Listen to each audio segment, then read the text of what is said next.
నన్ను వచ్చి అడిగారు నువ్వేం చేస్తున్నావు అని. నేను సబ్బులు అమ్ముతా సార్ అని చెప్పాను.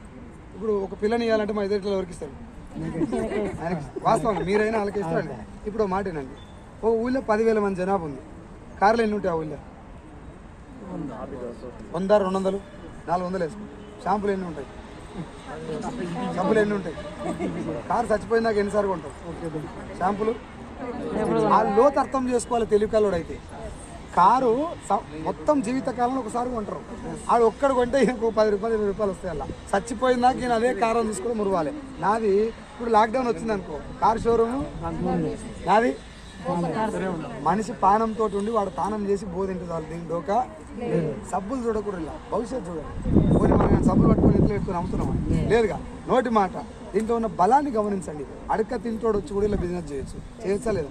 అడక తింటూ కారు కొనిపి చెప్పుకుంటాను జాబ్ పెద్దదే. జాబ్